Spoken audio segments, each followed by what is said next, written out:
কি অনুবাদ আৰু ৰাইজক কি মেছেজ দিব হয় আজিৰ এই বিশেষ প্ৰগ্ৰামত আহি সঁচাকৈ নথৈ আনন্দিত বহুত ভাল লাগিছে বছাইগাঁও জিলা সমিতিৰ দ্বাৰা আয়োজিত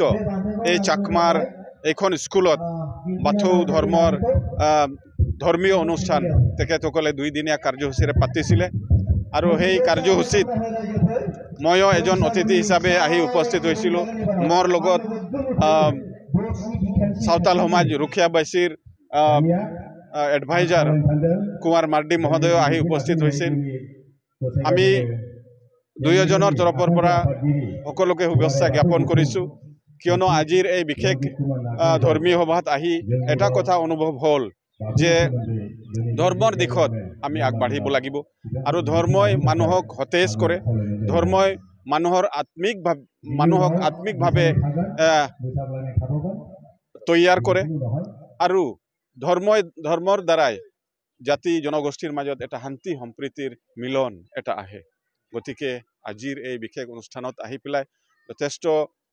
ভাল পাইছোঁ মই আয়োজক সমিতিক ধন্যবাদ জ্ঞাপন কৰিছোঁ আৰু পৰৱৰ্তী দিনত এনেকুৱা যদি কৰবাত অনুষ্ঠানত আমি নিমন্ত্ৰণ পাওঁ নিশ্চয়কৈ যাবলৈ চেষ্টা কৰিম আৰু মই বিশেষভাৱে আহ্বান ৰাখিম যে আমাৰ বাথৌ ধৰ্মৰ সমিতি কেন্দ্ৰীয় সমিতি বা জিলা সমিতি সকলোকে আহ্বান কৰিম যাতে এই বাথৌ ধৰ্মই বিশ্বৰ মজিয়াত যাতে স্থান পায় তাৰ কাৰণেও যাতে কাম কৰে আৰু নিশ্চয় আমাৰ সহযোগ থাকিব আৰু ক'বলৈ গ'লে এটা জাতি থাকিলে সেই জাতিটোৰ কলা কৃষ্টি সেই জাতিটোৰ ৰীতি ৰিৱাজ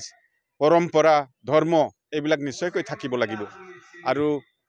আমি আজি কি হৈছোঁ আজি সঁচাকৈ আমি বিভাজিত হৈ আছোঁ ধৰ্মৰ নামত আৰু ধৰ্মৰ নামত বিভাজিত হোৱাৰ পিছত আমি আমাৰ জাতিৰ নিজ কলা কৃষ্টি ধৰ্ম ৰীতি ৰিৱাজ এইবিলাক আমি পাহৰি আছোঁ আৰু তেনেকুৱা হ'লে আমি এই জাতিটো আৰু আগলৈ আগবাঢ়ি যাব নোৱাৰিম ধ্বংসৰ দিশতে গুচি যাম গতিকে আমি আমাৰ জাতিৰ যি ধৰ্ম সেইটো ধৰি ৰাখিব লাগিব জাতিৰ যি ভাষা কলা কৃষ্টি সেইবিলাক আমি জীয়াই ৰাখিব লাগিব